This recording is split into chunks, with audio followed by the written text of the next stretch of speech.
நான் வச்சிருக்க 36 லட்சம் ஓட்டு ₹1 காசு கொடுக்காம பெற்ற ஓட்டு. இப்படி இருந்தும் 20 வருஷமா நம்மளால ஜெயிக்க முடியல சார்.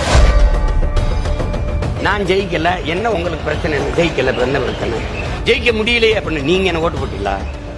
போட்டீங்களா? அப்புறம் எங்க கேட்குறீங்க? போட்டு கேளுங்க.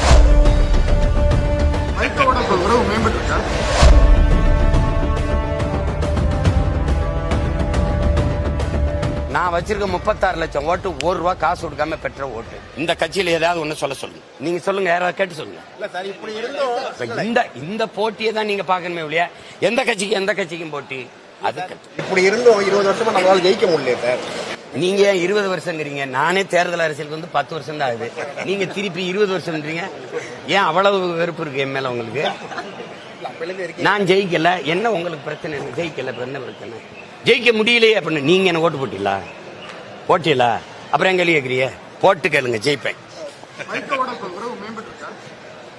எங்களுக்கு என்ன தகராறு? வாக்கிய தகராறு, அண்ணன் தம்பி தகராறு.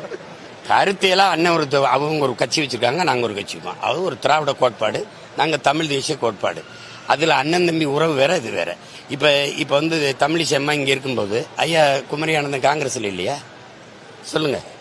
ஐயா ஈவி.கே. சலங்க இங்க இருக்கும்போது சுலோசனா சம்பத்தம்மா அதிமுக இல்லையா?